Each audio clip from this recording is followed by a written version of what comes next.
ಕಾರ್ಯಕ್ರಮದಲ್ಲೂ ನಾನು ಹೇಳಿದ್ದೆ ತಂದು ಕೊಡಕ್ಕೆ ನಮ್ಮ ಕೈಲಿ ಆಗಲ್ಲ. ಬಟ್ ಅವ್ರ ಸಾವಿಗೆ ನ್ಯಾಯ ಸಿಗಬೇಕು, ಅದ್ರ ಬಗ್ಗೆ ಮಾತಾಡ್ತೀನಿ ರೀ ಡಾಕ್ಟ್ರೇ. ಈ ಮೆಡಿಕಲ್ ಟರ್ಮ್ಸ್ ಬಗ್ಗೆ ನಾನು ಆಮೇಲೆ ಕೇಳ್ತೀನಿ ಡಾಕ್ಟ್ರೇ. ಇದು ಕೇಳಿದಾಗ ಎಂಥವ್ರಿಗಾದ್ರೂ ಅಯ್ಯೋ ಅನ್ಸುತ್ತೆ, ಹಿಂಗೂ ನಡ್ಕೊಳ್ತಾರ ಅಂತ ಹೆಂಗಿರುತ್ತೆ ಸಿಸ್ಟಮ್, ಹೆಂಗಿರುತ್ತೆ ಡಾಕ್ಟ್ರೆ? ವಿದ್ಯಾ ಮೇಡಮ್, ಇದು ಬಹಳ ಸೆನ್ಸಿಟಿವ್ ಇಶ್ಯೂ. ಕರೆಕ್ಟ್. ಬೇರೆ ಯಾವ ಮಾಧ್ಯಮದವರು ಮಾಡಿಲ್ಲ. ಆ ಹೆಣ್ಣು ಮಗಳಿಗೆ ನ್ಯಾಯ ಕೊಡಿಸ್ಲಿಕ್ಕೆ ಇವತ್ತು ರಾಜ್ ನ್ಯೂಸ್ನಲ್ಲಿ 3 ಜನ ಡಾಕ್ಟರ್ ಕುಳಿತಿದ್ದೀವಿ. ಆ ಹೆಣ್ಣು ಮಗಳು ಇಷ್ಟೊತ್ತು ಹೇಳಿದನ್ನು ಕೇಳಿದ್ರೆ ಒಬ್ಬ ವೈದ್ಯನಿಗೂ ಕಣ್ಣಲ್ಲಿ ನೀರು ಬರುತ್ತೆ, ಅದರೊಳಗೆ ಏನು ಡೌಟ್ ಇಲ್ಲ. ಆ ಹೆಣ್ಣು ಮಗಳಿಗೆ ಸಿಗುವ ನ್ಯಾಯ ಸಿಗಬೇಕು. ನೋಡಿ, ನಮ್ಮಲ್ಲಿ ಒಂದು ಸ್ಟೇಟ್ಮೆಂಟ್ ಇದೆ ಹಾಸ್ಪಿಟ್ಲಲ್ಲಿ, ಹೂ ಇಸ್ ದ VIP ಅಂದರೆ ಇಟ್ ಇಸ್ ದ ಪೇಷಂಟ್. ನಾನು ಟೀಚರ್ ಇದ್ದೀನಿ, ಸೀನಿಯರ್ ಡಾಕ್ಟರ್ ಇದ್ದೀನಿ, ನಾನು ಭಾಳ ನ್ಯಾಯವಾಗಿ ಮಾತಾಡ್ತೀನಿ, ಕೇಳ್ಕೊಳ್ಳಿ ನೀವು. ನಾನು ಸ್ಟೂಡೆಂಟ್ಸ್ಗೆ ಹೇಳ್ತೀವಿ, ನೋಡಪ್ಪ, ಹಾಸ್ಪಿಟ್ಲ್ ಸೂಪರ್ಡೆಂಟ್ ಅಲ್ಲ VIP, ಈ ಹೆಲ್ತ್ ಮಿನಿಸ್ಟರ್ ಅಲ್ಲ, ದಿನೇಶ್ ಗುಂಡೂರಾವ್ ಅಲ್ಲ, ಬಟ್ ಪೇಷಂಟ್ ಅನ್ಫಾರ್ಚುನೇಟ್ಲಿ ಇವತ್ತು ಪೇಷಂಟ್ ನಮ್ಮ ಜೊತೆಗಿಲ್ಲ, ಯಾಕಂದ್ರೆ ತೀರ್ಕೊಂಡಿದ್ದ. ನೀವು ಆಲ್ರೆಡಿ ಹೇಳಿದಿರಿ ಓದ ಜೀವ ಮತ್ತೆ ಬರಲ್ಲ. ಬಟ್ ಅನ್ಫಾರ್ಚುನೇಟ್ಲಿ 4 ಕಿಡ್ಸು ಅಮ್ಮ, ನಾನು ನೋಡ್ಲಿಕ್ಕೆ ಬೆಳ್ಳಗೆ ಸೂಟ್ ಹಾಕೊಂಡು ಕೂತಿರೋ, ನಾವೆಲ್ಲ ಹಳ್ಳಿ ರೈತರ ಮಕ್ಕಳು, ಕಷ್ಟ ನೋಡಿ ಬಂದಿರೋರು. ಆ ಅಮ್ಮನ ಕಷ್ಟ ನನಗೆ ಅರ್ಥ ಆಗುತ್ತೆ. ಬಟ್ ಎಲ್ಲೋ ಒಂದು ಕಡೆ ಇಂಜಸ್ಟಿಸ್ ಆಯ್ತಾ ನೋಡಿಮ್ಮ. ನಾನು ಪ್ರೈವೇಟ್ ಡಾಕ್ಟರ್ ಆದರೂ ಕೂಡ ಆನೆಸ್ಟಾಗಿ ಹೇಳ್ತೀನಿ ನಿಮಗೆ, ವಿಕ್ಟೋರಿಯಾ ಒಳಗೆ ನಾನು 1 ವರ್ಷ ಕೆಲಸ ಮಾಡಿದ್ದೀನಿ, ಬೋರಿಂಗಲ್ಲಿ 5 ವರ್ಷ ಕೆಲಸ ಮಾಡಿದ್ದೀನಿ. It's a reputed institution. ಎಲ್ಲೋ ನಮ್ಮ ಡಿಸ್ಕಷನ್ನಲ್ಲಿ ಜನಗಳಿಗೆ, ಯಾಕಂದರೆ ಬಡವರೇ ಬರೋದು ನಿಮ್ಗೆ ಗೊತ್ತು, ದಯವಿಟ್ಟು ಎಲ್ಲೂ ಒಂದು ರಾಂಗ್ ಮೆಸೇಜ್ ಹೋಗಬಾರ್ದು. ಯಾರು ಒಬ್ರಿಗೆ ಅನ್ಯಾಯ ಆಗಿದೆ ಇಲ್ಲ ಅನ್ನಲ್ಲ, ಆದರೆ ವಿಕ್ಟೋರಿಯಮ್ಮ ಇವತ್ತಿನ ಆಸ್ಪತ್ರೆ ಅಲ್ಲ, ಎಷ್ಟು ಜನ ಡಾಕ್ಟರ್ ವಿಠ್ಠಲು, ಮರಿಯಪ್ಪನವ್ರು, ಎಂತೆಂಥ ನಮ್ಮ ಟೀಚರ್ಗಳಲ್ಲಿ ವರ್ಕ್ ಮಾಡಿದ್ದಾರೆ ಅಂತ ನಾನು ಹೆಮ್ಮೆಯಿಂದ ಹೇಳ್ಕೊಳ್ತೀನಿ. ಬಟ್ ಆಯಮ್ಮನಿಗೆ ಆಗಿದ ಅನ್ಯಾಯ ಆಗಬಾರ್ದು. ಆಗಿರೋದಕ್ಕೆ ನಿಜವಾಗ್ಲೂ ನಮ್ಮ ಒಪ್ಪಿಗೆ ಇಲ್ಲ. ಬಟ್ ಮುಂದೆ ಏನಾಯಿತು ಇದರೊಳಗೆ ಅಂತ ನನಗೆ ಗೊತ್ತಿದೆ. ಯಾಕೆ ಹಂಗಾಯ್ತು? ಯಾಕಂದ್ರೆ ಅವ್ರಿಗೆ ಪಾಪ ಅವ್ರಿಗೆ ಗೊತ್ತಿರಲ್ಲ. ಅವ್ರ ಇಮ್ಯಾಜಿನೇಷನ್, ಅವ್ರದ್ದು ಅಲ್ಲಿ ಕುಯ್ದುಬಿಟ್ರು, ಇಲ್ಲಿ ಕುಯ್ದುಬಿಟ್ರು, ಹೊಲಿಗೆ ಯಾಕೆ ಹಾಕಲಿಲ್ಲ, ಇವು ಟೆಕ್ನಿಕಲ್ ಟರ್ಮ್ಸ್ ನಿಮ್ಗೆ ಅರ್ಥ ಆಗಲ್ಲ. ನಾವು ಮೂವರು ಎಕ್ಸ್ಪ್ಲೈನ್ ಮಾಡ್ತೀವಿ ಈ ಪೇಷಂಟ್ ರಿಯಲಿ ಏನಾಗಿದೆ. ಬಟ್ ನನಗೆ ಬಹಳ ಅನ್ಯಾಯ ಅನ್ಸೋದು ಅಂದರೆ, ಇವ್ರನ್ನ ಯಾಕೆ ಕಳಿಸಿದ್ರು ಸರ್ಕಾರಿ ಆಸ್ಪತ್ರೆ? ಯಾರು ಹಂಗೆ ಕಳಿಸಲ್ಲಮ್ಮ. ಅಡೋಣ. ಆಮೇಲೆ ಇನ್ನೊಂದಮ್ಮ, ನೀವು ಒಂದು ತಿಳ್ಕೊಂಬಿಡಿ, ಹಾಸ್ಪಿಟ್ಲಲ್ಲಿ ಒಂದು ಯೂನಿಟ್ ಅಂತ ಇರುತ್ತೆ, is head of the department. ಇವ್ರ ಜೊತೆ 4 ಜನ ಪ್ರೊಫೆಸರ್ಗಳು ಇರ್ತಾರೆ, ಅಸಿಸ್ಟೆಂಟ್ ಪ್ರೊಫೆಸರ್ ಇರ್ತಾರೆ, PGಗಳು ಇರ್ತಾರೆ, ಹೌಸ್ ಸರ್ಜನ್ಸ್ ಇರ್ತಾರೆ. ಆದ್ರೆ ಯಾರು ಇವ್ರಿಗೆ ಹಿಂಗೆ ಹೇಳಿದ್ರು ಅಂತ ಕ್ಲಾರಿಟಿ ಸಿಗಲ್ಲ. ಅನ್ಫಾರ್ಚುನೇಟ್ಲಿ ಯಾರೋ ಒಂದು PG ಮಾಡಿದ್ರನ್ನ ನಾವು ಡಿಫೆಂಡ್ ಮಾಡ್ಕೊಳಕ್ ಆಗಲ್ಲ. ಅಂಡ್ ಈ ಅಮ್ಮನಿಗೆ ಕರೆಕ್ಟಾಗಿ ಅವ್ರು ಎಕ್ಸ್ಪ್ಲೈನ್ ಮಾಡಬೇಕು. ಅವಿದ್ಯಾವಂತರು ಇರ್ತಾರೆ ಪಾಪ, ಅವ್ರಿಗೆ ಅವ್ರದ್ದೇ ಆದ ಭಯ ಇರುತ್ತೆ. ಏನೇ ನಾವು ಪ್ರೊಸೀಜರ್ ಮಾಡಬೇಕಾದ್ರೂ ಎಲ್ಲ ಅವ್ರಿಗೆ ಅರ್ಥ ಆಗಲ್ಲ. ಬಟ್ ಒಬ್ಬ ವೈದ್ಯನ ಜವಾಬ್ದಾರಿ ಏನಂದರೆ, ಪೇಷಂಟ್ ಚೆನ್ನಾಗಾಗೋವರೆಗೂ ಇಟ್ಕೋತೀವಿ. ಬಟ್ ಇದು 4 years ಗ್ಯಾಂಗ್ರೀನ್ ಅಂತೀವಿ ನಾವು. ಆಮೇಲೆ ನಿಮ್ಗೆ ಹೇಳ್ತೀನಿ ಈ ಗ್ಯಾಂಗ್ರೀನ್ನಾಗ ನಾವು ಏನು ಮಾಡ್ತೀವಿ ಅಂತ ಹೇಳ್ತೀವಿ. ಯಾಕೆ ಹೊಲಿಗೆ ಹಾಕಲ್ಲ ಅಂತ ನಿಮ್ಗೆ ಹೇಳಿದ್ರೆ ಆಶ್ಚರ್ಯ ಆಗುತ್ತೆ. ಸುಮ್ಮನೆ ಹೊಲಿಗೆ ಹಾಕೋಕ್ಕಾಗಲ್ಲಮ್ಮ. ನಾನೊಬ್ಬ ಟೆಕ್ನಿಕಲ್ ಪರ್ಸನ್ ಆಗಿ, ಯಾಕಂದರೆ ಪಬ್ಲಿಕ್ ನೋಡ್ತಾ ಇದ್ದಾರೆ, ಯಾಕೆ ವೈದ್ಯರ ನಿರ್ಲಕ್ಷ್ಯನ. ಬಟ್ ಎಲ್ಲೋ ಒಂದು ಕಡೆ ನನಗನ್ಸೋದು ಲ್ಯಾಕ್ ಆಫ್ ಕಮ್ಯುನಿಕೇಷನ್. ಸರಿಯಾಗಿ ಇವರಿಗೆ ಅರ್ಥ ಆಗಂಗೆ ಹೇಳಿಲ್ಲ, ಅದೊಂದು ಪ್ರಾಬ್ಲಮ್ಮು. ಯಾರಾದರೂ ಒಬ್ಬರು ಜವಾಬ್ದಾರಿ ತಗೋಬೇಕಾಗಿತ್ತು ಇವರಿಗೆ. ಆ ರೀತಿ ನನಗೆ ಆಶ್ಚರ್ಯ ಆಗುತ್ತೆ. 2 ದಿನ ಫುಟ್ಪಾತ್ನಾಗಿದ್ರು ವಿಕ್ಟೋರಿಯಾ ಹಾಸ್ಪಿಟಲ್ ಅಂದರೆ ನಂಬಲಿಕ್ಕೆ ಸಾಧ್ಯವಿಲ್ಲ.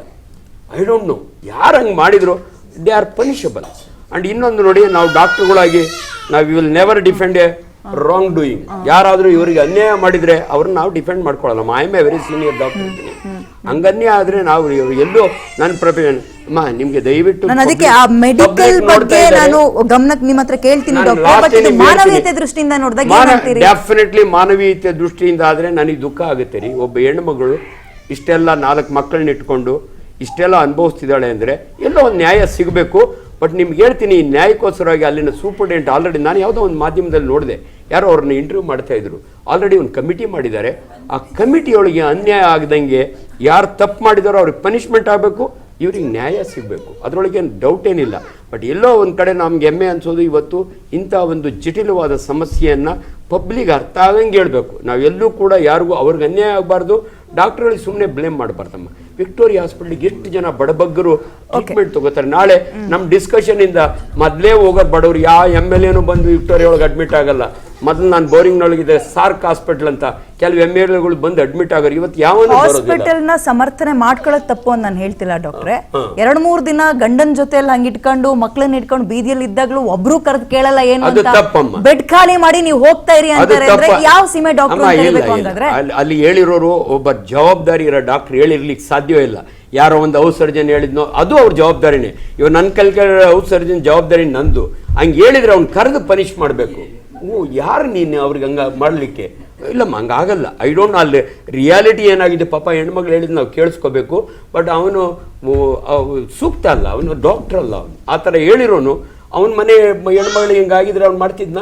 ಅವ್ರ ಮನೆ ಹೆಣ್ಮಕ್ಳಿಗೆಲ್ಲ ಯಾರಿಗೂ ಆಗ್ಬಾರ್ದ್ರಿ. ಡೆಫಿನೆಟ್ಲಿ ಇಲ್ಲ. ಅದನ್ನ ಮಾತ್ರ ಇದನ್ನ ನೀವು ಹೆಂಗ್ ನೋಡ್ತೀರಿ? ನಾನು ಆರಂಭದಲ್ಲಿ ಒಂದು ಹೇಳ್ದೆ, ಇಂಥ ಬೇಜವಾಬ್ದಾರಿ ತನದ ವಿಚಾರಗಳನ್ನ ನಾವು ಪ್ರೈವೇಟ್ ಹಾಸ್ಪಿಟಲ್ಗಳಲ್ಲಿ ಕೇಳೋದು ತೀರಾ ಕಡಿಮೆ ಡಾಕ್ಟ್ರೆ, ತೀರಾ ಕಡಿಮೆ. ಯಾಕೆ ಗೌರ್ಮೆಂಟ್ ಹಾಸ್ಪಿಟಲ್ ಅಂತ ಬಂದಾಗ ಇಂಥ ತುಂಬಾ ರಿಪೀಟ್ ಆಗ್ತಾ ಇರುತ್ತೆ. ಪ್ರೈವೇಟ್ ಹಾಸ್ಪಿಟಲ್ ಅಲ್ಲಿ ಏನಾಗುತ್ತೆ, ಕಮ್ಯುನಿಕೇಶನ್ಸ್ ಚೆನ್ನಾಗಿ ಮಾಡ್ತೀವಿ. ಕರೆಕ್ಟ್. ಓಕೆ, ಯಾವಾಗ ನಾವು ಕಮ್ಯುನಿಕೇಶನ್ಸ್ ಈ ಡಿಸೀಸ್ ಬಗ್ಗೆ ಈಗ ನಮಗೆ ಆಗಲೇ ಗೊತ್ತಿರೋ ಪ್ರಕಾರ ಇದು ಫೌರ್ನಿಯರ್ಸ್ ಗ್ಯಾಂಗ್ರೀನ್ ಅಂತ ಹೇಳ್ತೀವಿ. ಈಗ ಮರ್ಮಾಂಗದಲ್ಲಿ ಬರುವಂತ ರೇರ್ ಡಿಸೀಸ್ ಅಲ್ಲ, ಇದು ಡಯಾಬಿಟಿಸ್ ಇರೋ ಪೇಷಂಟ್ಸಿಗೆ ಬರುತ್ತೆ, ಆಲ್ಕೋಹಾಲಿಸಮ್ ಇರೋ ಪೇಷಂಟ್ಸಿಗೆ ಬರುತ್ತೆ, ಸ್ಮೋಕಿಂಗ್ ಇರೋ ಪೇಷಂಟ್ಸಿಗೆ ಬರುತ್ತೆ, ಇಮ್ಯುನೋ ಕಾಂಪ್ರಮೈಸ್ ಅಂದರೆ ಅವರ ರೋಗ ನಿರೋಧಕ ಶಕ್ತಿ ಕಮ್ಮಿ ಇರುವಂತಹ ಪೇಷಂಟ್ಗಳಲ್ಲೂ ಬರುತ್ತೆ, ಕಿಡ್ನಿ ಫೇಲ್ ಆದ ಪೇಷಂಟ್ಸಲ್ಲೂ ಬರುತ್ತೆ. Just start infection, urinary track infection ಆಗಿದ್ದು ಕೂಡ ಆ ಇನ್ಫೆಕ್ಷನ್ ಸ್ಕಿನ್ ಆಫ್ ದಿ ಸ್ಕ್ರೋಟಮ್. ಇದು ತುಂಬಾ ಎಕ್ಸ್ಟೆನ್ಸಿವ್ ಆಗಿ ಟ್ರೀಟ್ಮೆಂಟ್ ಆಗಿ ಕೊಟ್ರೆ ಮಾತ್ರ ಕ್ಯೂರೇಬಲ್, ಮ್ಯಾನೇಜಬಲ್. ಓಕೆ, ಸೊ ಯಾಕೆ ಅಂತಂದ್ರೆ ಪ್ರೈವೇಟ್ ಅದನ್ನ ಕೇಳ್ತೀನಿ ಡಾಕ್ಟರ್, ಇದು ಯಾಕೆ ಬಂತು, ಎಷ್ಟು ಜನಕ್ಕೆ ಒಂದ್ಸಲ ಬರುತ್ತೆ ಅಂತ. ಬಟ್ ನನ್ನ ಪ್ರಶ್ನೆ ಇಲ್ಲಿ 2 ಸೆಕ್ಷನಿಗೆ ಹೋಗ್ಬೇಕು ಅವರು. ಒಂದ್ ಕಡೆ ಆಪರೇಷನ್ ಆಗಿದೆ, ನೆಕ್ಸ್ಟ್ ಪ್ಲಾಸ್ಟಿಕ್ ಸರ್ಜರಿ ಕಡೆ ಹೋಗಿ ಅಂತಾರೆ. ಅವ್ರಿಗೆ ಕಮ್ಯುನಿಕೇಶನ್ ಇಲ್ಲ ಅಂದ್ರೆ ಇವ್ರು ಏನ್ ಮಾಡ್ಬೇಕು? ಹಂಗಾದ್ರೆ ಪೇಷಂಟ್ ಏನ್ ಮಾಡ್ಬೇಕು? ಜೀವ ಕಳ್ಕೋಬೇಕಾ? Actually refer ಮಾಡ್ತೀವಮ್ಮ. ಹಂಗೆ ನೀನು ಹೋಗು ಪ್ಲಾಸ್ಟಿಕ್ ಸರ್ಜರಿ ಇರಲ್ಲ, ಇಲ್ಲೇ ಕೂತಿದ್ದಾರೆ ನಾನು ಜನರಲ್ ಸರ್ಜರಿ ಪ್ರೊಫೆಸರ್. ಸರಿ ಆಯ್ತು, ಏನಾಗಿರುತ್ತೆ ಅಲ್ಲಿ ಕೇಳಿಮ್ಮ, ರೆಫರ್ ಮಾಡ್ತೀವಿ. ಪ್ಲಾಸ್ಟಿಕ್ ಸರ್ಜರಿ ಹತ್ರ ಹೋಗಿ ಒಂದು ಒಪಿನಿಯನ್ ಅಥವಾ ನಾವೇ ಮಾತಾಡ್ತೀವಿ. ಅದ್ರೊಳಗೆ ಏನು ಇಲ್ಲಿ ಏನು ಅನ್ಫಾರ್ಚುನೇಟ್ಲಿ ಆಯ್ತೋ ನಂಗೆ ಗೊತ್ತಿಲ್ಲ. ಇವಾಗ ನಾನು ಜನರಲ್ ಸರ್ಜನ್, ನಾನು ಮಾಡೋದು ಫೋರ್ನಿಯರ್ಸ್ ಗ್ಯಾಂಗ್ರೀನ್ ಅಂದ್ರೆ ಕೊಳ್ತೋಗ್ಬಿಟ್ಟಿರ್ತದೆ ಸ್ಕ್ರೋಟಮ್, ಅದನ್ನ ಇನ್ಸೈಸ್ ಮಾಡ್ತೀವಿ. ಅಲ್ಲಿ ರಕ್ತ ಕೀವು ಎಲ್ಲ ಸುರಿಯುತ್ತೆ. ಅದನ್ನ ನೆಕ್ಸ್ಟ್ ಪ್ಲಾಸ್ಟಿಕ್ ಸರ್ಜರಿ ಮಾಡ್ಲಿಕ್ಕೆ ಟೈಮ್ ಹಿಡಿಯುತ್ತೆ. ಗ್ರಾಫ್ಟ್ ಅಂತೀವಿ, ತೊಡೆಯಿಂದ ಚರ್ಮ ತೆಗೆದು ಅಲ್ಲಿ ಹಾಕ್ಬೇಕು. ಅದು ಹಾಕ್ಲಿಕ್ಕೆ ಸಮಯ ಇರುತ್ತೆ, ನಮ್ಗೆಲ್ಲ ಐಡಿಯಾ ಇರುತ್ತೆ. ಬಟ್ ಅನ್ಫಾರ್ಚುನೇಟ್ಲಿ ಇಲ್ಲೇನೋ ಮಿಸ್ಕಮ್ಯುನಿಕೇಶನ್ ಆಗಿದೆ. ಇಟ್ಸ್ ಎ ಕಾಮನ್ ಪ್ರಾಬ್ಲಮ್ ಅಮ್ಮ. ಡಯಾಬಿಟಿಸ್ ಇರೋರಿಗೆ ಗ್ಯಾಂಗ್ರೀನ್ ಆಗೋದು, ಇಮ್ಯುನೋ ಅವ್ರು ಹೇಳ್ದಂಗೆ it is a quite common problem ಅಮ್ಮ. 2 ಬೀಜಗಳು ಆಪರೇಷನ್ ಆದ್ಮೇಲೆ ನೇತಾಡ್ತಿರ್ತಾವೆ. ನಿಮ್ಮ ಮುಂದೆ ಅವೆಲ್ಲ ಹೇಳಕ್ ಹೋಗ್ಬಾರ್ದು ನಾನು. ಅದನ್ನ ಕವರ್ ಮಾಡ್ಲಿಕ್ಕೆ ಇವ್ರು ಸಹಾಯ ತಗೋತೀವಿ. ಸೊ ಅವ್ರಿಗೆ ನಾವು ಮಾತಾಡ್ಕೋತೀವಪ್ಪ, ಇಂಥ ಒಂದು ಕೇಸ್ ರೆಫರ್ ಮಾಡ್ತೀವಿ, ಯು ಪ್ಲೀಸ್ ಟೇಕ್ ಕೇರ್ ಅಂತ ಹೇಳ್ತೀವಿ. ಪ್ರಾಮಿಸ್. ಇವ್ರನ್ನೇ ಹೋಗಮ್ಮ ಅಲ್ಲಿ ಪ್ಲಾಸ್ಟಿಕ್ ಸರ್ಜರಿ ಮಾಡಿಸ್ಕೋ ಹಂಗೆ ಹೇಳೋದಲ್ರಿ. ಅವ್ನು ಯಾರನ್ನ ಹೇಳಿದ್ರೆ ಯಾರೋ ಔಷರ್ಜನ್ ಇರಬೇಕು, ಅವರು ಹಂಗೆ ಮಾಡಲ್ಲ. ಬಟ್ ಐ ಡೋಂಟ್ ನೋ ಅಮ್ಮ, ಯಾರು ಹಂಗೆ ಮಾಡಿದ್ರೋ ಮಾಡಿದವ್ರದ್ದು ತಪ್ಪು, ಹಂಗೆ ಮಾಡಬಾರ್ದಿತ್ತು. It's a very common condition. ನೋಡಿ, ಕಾಲ್ ಗ್ಯಾಂಗ್ರೀನ್ ಆದರೆ ಕಾಲ್ ತೆಗೆದಾಕ್ತೀವಿ, ಆಂಪುಟೇಷನ್ ಅಂತೀವಿ. ಸ್ಕ್ರೋಟಲ್ ಗ್ಯಾಂಗ್ರೀನ್ ಆದರೆ ಮಲ್ಟಿಪಲ್ ಇನ್ಸಿಷನ್ ಹಾಕಿ ಆ ಗಬ್ಬೆಲ್ಲ ತೆಗೆದು ಚರ್ಮ ಎಲ್ಲ ತೆಗೆದಾಕಿ ಆಮೇಲೆ ಪ್ಲಾಸ್ಟಿಕ್ ಸರ್ಜರಿ. ಯಾವ ಪ್ಲಾಸ್ಟಿಕ್ ಸರ್ಜರಿ ಆಗ್ಬೇಕಂದ್ರೆ ಕೆಂಪು ಕಾಣಬೇಕು, ಅದು ಪರಂಗಿ ಹಣ್ಣು ಥರ ಕಾಣಬೇಕು. ನಮ್ಮಲ್ಲಿ ಭಾಳ ಚೆನ್ನಾಗಿ ಹೇಳ್ತೀವಿ ಅದನ್ನೆಲ್ಲ. ಇಟ್ ಇಸ್ ಗ್ರ್ಯಾನ್ಯುಲೇಷನ್ ಟಿಶ್ಯೂ ಅಂತೀವಿ. ಆಗ ಪ್ಲಾಸ್ಟಿಕ್ ಸರ್ಜನ್ ರೋಲಿಗೆ ಬರೋದು. ಅವ್ರದ್ದು ಎಮರ್ಜೆನ್ಸಿ ಅಲ್ಲ, ಆಕ್ಚುಲಿ ಜೀವ ಉಳಿಸೋ ಆಪರೇಷನ್ ಇದು. ಪ್ರಾಮಿಸ್ ನಿಮ್ಗೆ ಹೇಳ್ತೀನಿ. ಗ್ಯಾಂಗ್ರೀನ್ ಮಲ್ಟಿಪಲ್ ಇನ್ಸಿಷನ್ ಆಗಿದ್ರೆ ಹಂಗೆ ಬಿಟ್ಟರೆ 2 ದಿನದಿಂದ ಸತ್ತು ಹೋಗ್ತಾರೆ. ಸೆಪ್ಟಿಸೆಮಿಯಾ ಆಗುತ್ತೆ, ಟಾಕ್ಸಿಕ್ ಆಗ್ಬಿಟ್ಟು ಸತ್ತೋಗ್ಬಿಡ್ತಾರೆ ಅಮ್ಮ. ಇವೆಲ್ಲ ನಮಗೆ ಗೊತ್ತಿರುತ್ತೆ. ಆದರೆ ಹೆಣ್ಮಗಳಿಗಾಗಿರೋ ಅನ್ಯಾಯ ಮಾತ್ರ ನಾವು ವಿ ಡೋಂಟ್ ಟಾಲರೇಟ್. ಡಾಕ್ಟ್ರೆ, ಈಗ ಅಂಜನಪ್ಪ ಸರ್ ಹೇಳಿದರು ಗ್ಯಾಂಗ್ರೀನ್ ಅಂತಂದರೆ, ಈ ಫೌರ್ನಿಯರ್ಸ್ ಗ್ಯಾಂಗ್ರೀನ್ ಏನಂತೀವಿ, ಸೈನರ್ಜಿಸ್ಟಿಕ್ ಇನ್ಫೆಕ್ಷನ್. 2 ಆರ್ಗ್ಯಾನಿಸಮ್ಸು ಒಂದಕ್ಕೊಂದು ಜೊತೆಲಾಗಿ ಟಿಶ್ಯೂನ ತಿನ್ನಕ್ಕೆ ಶುರು ಮಾಡ್ತವೆ. ಮೇಲೆ ಸ್ಕಿನ್ ನೋಡೋಕೆ ಚೆನ್ನಾಗಿರ್ತದೆ, ಒಳಗಡೆ ನೆಕ್ರೋಟೈಸಿಂಗ್ ಫೇಶಿಯೈಟಿಸ್ ಥರ ಹೋಗುತ್ತೆ. ಆ ಫೌರ್ನಿಯರ್ಸ್ ಗ್ಯಾಂಗ್ರೀನ್ ಅಂದರೆ every hour 2 to 3 centimeter of skin will start gangrene. So it needs a multiple serial debridement. ಅಂದರೆ ಯಾವಾಗ ಇನ್ಫೆಕ್ಷನ್ ಏನಾದ್ರು ಗ್ಯಾಂಗ್ರೀನ್ ಆಯಿತು ಅಂದರೆ unless dead tissue you remove, you have no hope for saving the patient. So multiple debridement, bed side debridement ಅಂತಲೂ ಹೇಳ್ತೀವಿ. ಅಂದರೆ ಎಲ್ಲ ಟೈಮಲ್ಲೂ ಆಪರೇಷನ್ ಥಿಯೇಟರ್ ತೊಗೊಂಡೋಗಿ ಮಾಡೋಕ್ಕಾಗಲ್ಲ. ಮೇಜರ್ ಡಿಬ್ರೈಡ್ಮೆಂಟ್ ಆಪರೇಷನ್ ಥಿಯೇಟರ್ಗೆ, ಇಮ್ಮಿಡಿಯೇಟ್ ರಿಲೀಫ್ಗೆ ಬೆಡ್ ಸೈಡ್ ಡಿಬ್ರೈಡ್ಮೆಂಟು. ಒಂದು ಇನ್ಸಿಷನ್ ಹಾಕಿದರೆ ಆ ಪಸ್ ಹೊರಗಡೆ ಬಂದರೆ infection will come to control. That is called. ನೀವು ಹೇಳಿದ್ದು ಅಂಡ್ ಅವ್ರು ಹೇಳಿದ್ರಲ್ಲ ಜನರಲ್ ವಾರ್ಡ್ ಅಲ್ಲಿ ಮಾಡಿದ್ರು. ಬಟ್ ಫೈನ್ ಆಯ್ತು ಡಾಕ್ಟರ್, ನೀವು ಎಲ್ಲದನ್ನು ನಾವು ಆಪರೇಷನ್ ಥಿಯೇಟರ್ ಒಳಗೆ ಕರ್ಕೊಂಡೋಗಿ ಮಾಡಬೇಕು ಅನ್ನೋದು ಹಂಗಿರಲ್ಲ ಅಂತ. ಬಟ್ ನೀವು ಮನೆಯವ್ರು ಬನ್ನಿ ಬ್ಯಾಟ್ರಿ ಇಟ್ಕೊಳ್ಳಿ, ಸಿನಿಮಾ ನೋಡ್ದಂಗೆ ಆಗ್ಬಿಡ್ತೀವಿ ಡಾಕ್ಟ್ರೆ. ಹಳೆ ಕಾಲದಲ್ಲಿ ಗರ್ಭಿಣಿ ಇರ್ತಾರೆ, ಮಗು ಹೇರ್ಲಿಕ್ಕೆ ಯಾವ್ದೋ ಎತ್ತಿನ ಗಾಡಿ ಒಳಗೆ ಸರ್ಗ್ ಹಾಕೊಂಡು ಮಗು ಹುಟ್ಟಿಸಿದ್ರು ಅನ್ನಂಗಾಗತ್ತಲ್ಲ, ಹಂಗೆ ಈ situation Victoria hospital general ward ನಲ್ಲಿ ನೀನು ಮೊಬೈಲ್ ಟಾರ್ಚ್ ಇಟ್ಕೊಂಡು ನಾನು ಆಪರೇಷನ್ ಮಾಡ್ತೀನಿ ಅಂದ್ರೆ ಇದು ನಂಬೋ ತರದ ಮಾತಾ ಅಥವಾ ಒಪ್ಕೊಳ್ಳೋ ತರದ ಮಾತಾ ಅಂತ ಕೇಳ್ತಾ ಇರೋದು. ಆ ವಿಚಾರದಲ್ಲಿ ನಾವ್ ಯಾರು ಒಪ್ಕೊಳ್ತಾ ಇಲ್ಲ ಅದನ್ನ. ಆದ್ರೆ ಏನಂತಂದ್ರೆ ಕೆಲವು ಸಂದರ್ಭ ಟೈಮ್ಸ್ ಅಲ್ಲಿ ಯಾವುದೇ ಒಂದು ಪೇಷಂಟ್ ಹೋದ್ರೆ as we think it is A patient is A VIP. ಒಂದು ಎರಡನೇದು ಗೌರ್ಮೆಂಟ್ ಹಾಸ್ಪಿಟಲ್ಗಳಲ್ಲಿ ರಿಯಲಿ ಸಾರಿ ಡಾಕ್ಟರ್ ಹೇಳ್ಬಿಡ್ತೀನಿ, VIP ಅಂತ ಹೇಳಕ್ ಚೆನ್ನಾಗಿರುತ್ತೆ. ಪ್ರೈವೇಟ್ ಹಾಸ್ಪಿಟಲ್ಗಳಲ್ಲಿ ಖುದ್ದಾಗಿ ನೀವು ಎಲ್ಲಿ ಎಂಟ್ರಿ ಕೊಡ್ತೀವಲ್ಲ ಅಲ್ಲಿಂದ ಹಿಡಿದು ಡಿಸ್ಚಾರ್ಜ್ ಆಗೋ ತನಕ ಕೂಡ ದೇವ್ರ ತರ ಮೆರೆಸ್ತೀವಿ. ಬಟ್ ಗೌರ್ಮೆಂಟ್ ಆಸ್ಪತ್ರೆಗಳಲ್ಲಿ ಇದಾಗಲ್ಲ. ಇಂಥದನ್ನ ದಿನಕ್ಕೆ 10 ಸುದ್ದಿಗಳನ್ನ ಓದ್ತಾ ಇದೀವಿ ಮೇಡಮ್. ಇಲ್ಲಿ ಕೇಳಿ ಏನಂತಂದ್ರೆ ಅಲ್ಲಿ ಬರುವಂತ ಲೋಡ್ ಇರುತ್ತಲ್ಲ 2-3 ಇರಲ್ಲ, ಸಾವಿರಾರು ಗಟ್ಟಲೆ ಇರುತ್ತೆ. ಒಂದು ಎರಡನೇದು, ಇವಾಗ ಯಾವುದೇ ಒಂದು ಪೇಷಂಟ್ ತಗೊಂಡ್ರು ಕೂಡ ಪ್ರತಿದಿನ 20ರಿಂದ 25 ಅಲ್ಲ 40 ಆಪರೇಷನ್ಸ್ ಕೂಡ ಆಗ್ತಾ ಇರುತ್ತೆ. ಓಕೆ, ಸಮಥಿಂಗ್ ಏನಾದ್ರು ಎಮರ್ಜೆನ್ಸಿ ಅಂತ ಬಂತು ಅಂತಂದ್ರೆ, ಎಮರ್ಜೆನ್ಸಿ ಅಂತ ಬಂದಾಗ ರೋಡಲ್ಲೂ ಕೂಡ ಆಪರೇಷನ್ ಮಾಡಬೇಕಾಗತ್ತೆ, ವಾರ್ಡಲ್ಲೂ ಕೂಡ ಆಪರೇಷನ್ ಮಾಡಬೇಕಾಗತ್ತೆ. ಇನ್ನೊಂದು ಎರಡನೇದು ಪೇಷಂಟ್ ಕಾಂಪ್ಲಿಯನ್ಸ್ ಅನ್ನೋದು ಮುಖ್ಯ ಆಗುತ್ತೆ. ಯಾವ ರೀತಿ ಪೇಷಂಟ್ ಕಾಂಪ್ಲಿಯನ್ಸ್ ಅಂದರೆ, ನಾವು ಏನೇ ಒಂದು ಸರ್ಜರಿ ಮಾಡಿದರೆ ಆ ಪೇಷಂಟ್ ಎಷ್ಟು ಮಟ್ಟಿಗೆ ಶುಚಿತ್ವವಾಗಿರ್ತಾನೆ ಅನ್ನೋದು ಮುಖ್ಯ ಆಗುತ್ತೆ ಒಂದು. ಓಕೆ, ಆ ಕಮ್ಯುನಿಕೇಷನ್ಸ್ ಮಾತ್ರ ಈ ಒಂದು ಪೇಷಂಟಲ್ಲಿ, ಯಾಕಂದರೆ ವಿಕ್ಟೋರಿಯಾನ ಒಂದು ಇನ್ಸ್ಟಿಟ್ಯೂಷನ್ನಲ್ಲಿ ಲಕ್ಷಾಂತರ ಕೋಟ್ಯಾಂತರ ಆಪರೇಷನ್ಸ್ ಆಗಿದೆ. ಆ ಕೋಟ್ಯಾಂತರ ಆಪರೇಷನ್ಸಲ್ಲಿ ಎಲ್ಲೋ 1,00,000 ಆಪರೇಷನ್ಸು ಕೆಟ್ಟಿರ್ಬೋದು. ಆಪರೇಷನ್ಸ್ಗಳು ಫೇಲ್ಯೂರ್ ಆಗಿ ಅವನನ್ನ ಉಳಿಸ್ಕೊಳಕ್ ಆಗ್ಲಿಲ್ಲ ಅನ್ನೋದು ಇಲ್ಲಿ ಪ್ರಶ್ನೆ ಆಗ್ತಿಲ್ಲ ಡಾಕ್ಟ್ರೆ. ಅಲ್ಲಿ ತನಕ ಆ ಕುಟುಂಬವನ್ನು ನಡೆಸ್ಕೊಂಡ ರೀತಿ ಪ್ರಶ್ನೆ ಮಾಡ್ತಾ ಇರೋದು. ರಸ್ತೆಯಲ್ಲಿ ಅಥವಾ ಕಾರಿಡಾರ್ ನಲ್ಲಿ ಮಲಗಿ ಒದ್ದಾಡಿದ್ರು ಯಾರು ಕೇಳಲಿಲ್ಲ, ಕಮ್ಯುನಿಕೇಶನ್ ಗ್ಯಾಪ್ ಇಲ್ಲ. ಇಲ್ಲಾದ ನಂತರ ನೀನು ಅಲ್ಲಿಗೆ ಹೋಗಮ್ಮ ಅಂದ್ರೆ ಅಲ್ಲಿ ಯಾರು ರಿಸೀವ್ ಮಾಡ್ಕೊಳಕ್ ರೆಡಿ ಇಲ್ಲ. ಏನ್ ಮಾಡ್ಬೇಕು ಹಂಗಾದ್ರೆ? ಓದಿಲ್ದಲ್ಲೇ ಇರೋರು ಬಡವರು ಏನ್ ಮಾಡ್ಬೇಕು ಹಂಗಾದ್ರೆ? ಇಲ್ಲಿ ಬಡವರು ಅಂತ ಬರಲ್ಲ, ಗೊತ್ತಾಗಲ್ಲ ಎಲ್ಲಿಗೆ ಹೋಗ್ಬೇಕು, ಯಾವ ವಾರ್ಡಿಗೆ ಹೋಗ್ಬೇಕು, ಯಾರನ್ನ ಮಾತಾಡಿಸ್ಬೇಕು, ಏನ್ ಕೇಳಬೇಕು ಅಂತ ಗೊತ್ತಾಗಲ್ಲ, ಏನ್ ಮಾಡ್ಬೇಕು? ಅದು ಏನಾಗಿದೆ ಈಗ, ಅವರು ಸರ್ ಹೇಳಿದಂಗೆ ಎನ್ಕ್ವೈರಿ ಕಮಿಟಿ ಮಾಡಿದ್ದಾರೆ. ಕಮಿಟಿ ಅದರಲ್ಲಿರೋ ದಾಖಲಾತಿಗಳು, CCTV ಕ್ಯಾಮ್ರಾಗಳಿದ್ದಾವೆ ಎಲ್ಲ ಹಾಸ್ಪಿಟ್ಲಲ್ಲಿ. ನೋಡಿ ಎಲ್ಲಿ ತಪ್ಪಾಗಿದೆ, ಯಾವುದು ಸತ್ಯಾಂಶ ಅಂತ ಹೊರಗಡೆ ಬಂದು, ಆ ಸತ್ಯಾಂಶ ಬಂದ ಮೇಲೇ ನಾವೇನಾದ್ರೂ ಒಂದು ಕನ್ಕ್ಲೂಷನ್ನು ಅಥವಾ ಒಂದು ಒಪಿನಿಯನ್ ಡ್ರಾ ಮಾಡೋಕ್ಕಾಗ್ತದೆ. ಬಿಫೋರ್ ದಟ್ ನಾವು ಕನ್ಕ್ಲೂಷನ್ನು ಮಾಡೋಕ್ಕೆ ಕಷ್ಟ ಆಗ್ತದೆ, ತಪ್ಪಾಗ್ತದೆ. ಯಾಕೆಂದರೆ ಅಲ್ಲಿಗ ಎಲ್ಲ ಕಡೆನೂ CCTV ಕ್ಯಾಮ್ರಾ ಇದ್ದಾವೆ. ಒಂದು ಸೇಫ್ಟಿಗೋಸ್ಕರ. ಎರಡನೇದು ಕಮಿಟಿ ಮಾಡಿದ್ದಾರೆ. Hospital head of the institution superintendent committee ಮಾಡಿ ಅದಕ್ಕಾಗಿರೋ ಎಕ್ಸ್ಪರ್ಟು ಸೀನಿಯರ್ ಡಾಕ್ಟರ್ಸ್ನ ಹಾಕಿ ಕಮಿಟಿ ಮಾಡಿದ್ದಾರೆ. ಅವರು ಏನ್ ಹೇಳ್ತಾ ಇದ್ದಾರೆ, ಕೆಲವೊಂದನ್ನ ನಾನು ಅದಕ್ಕೆ ಅವರಿಗೆ ಪ್ರಶ್ನೆ ಮಾಡಿದ್ದು, ಕೆಲವೊಂದನ್ನ ಆಪರೇಷನ್ ಥಿಯೇಟರ್ ಒಳಗೆ ಕರ್ಕೊಂಡು ಹೋಗ್ಬೇಕು ಅನ್ನೋದಿರಲ್ಲ, ಮೈನರ್ ಇದ್ದಿದ್ದೇನೆ ಅಲ್ಲೇ ಮಾಡ್ಬಿಡ್ತಾರೆ ಅಂತ. ಆದ್ರೆ ಅದನ್ನ ಒಪ್ಕೊಳ್ಳಿ ಅಂತ ಹೇಳ್ತಿಲ್ಲ. ನಿಮ್ಮ ಹತ್ರ ಟಾರ್ಚ್ ಇಟ್ಕೊಳ್ಳಿ ನಾನು ಆಪರೇಷನ್ ಮಾಡ್ತೀನಿ ಅಂದ್ರಲ್ಲ, ಅಂತ ಬರಗಾಲ ಬಂದೋಗಿದ್ಯಾ ವಿಕ್ಟೋರಿಯಾ ಆಸ್ಪತ್ರೆಗೆ ಅಂತ ಕೇಳ್ತಾ ಇರೋದು. ತೀರಾ ಹಂಗಾಗ್ಲಿಲ್ಲ ಅಂದ್ರೆ ಮನೆ ಮಾಟನ ಏನೋ ಮೂಲೆಯಲ್ಲಿ ಇದ್ದಿದ್ದು ಮಾರ್ಕೊಂಡು ಪ್ರೈವೇಟ್ ಆಸ್ಪತ್ರೆಗೆ ಹೋಗ್ತಾ ಇದ್ರು ಸರ್. ತೀರಾ ಅಲ್ಟಿಮೇಟ್ ಆಗಿ ಜೀವ ಉಳಿಬೇಕು, ಅದು ಬಡವರಿಗಾದ್ರೂ ಅಷ್ಟೇ, ಶ್ರೀಮಂತರಿಗಾದ್ರೂ ಅಷ್ಟೇ. ಆಗ್ಲಿಲ್ಲ, ನನಗೆ ಗತಿನೇ ಇಲ್ಲ ಹಂಗ ಅಂದಾಗ ಒಂದು ವಿಚಾರ ಹೇಳ್ತೀನಿ. ಆ ಜೀವ ಉಳಿಯೋದ್ರ ಬಗ್ಗೆ ಬಂದ ವಿಚಾರ ಬಂದಾಗ, ಆ ಬೆಡ್ ಸೈಡು ಡಿಬ್ರೈಡ್ಮೆಂಟು, ಈ institution drainage, Anjanappa sir is A senior most ಹೇಳ್ತಾರೆ, the important treatment is first incise, let out the pus.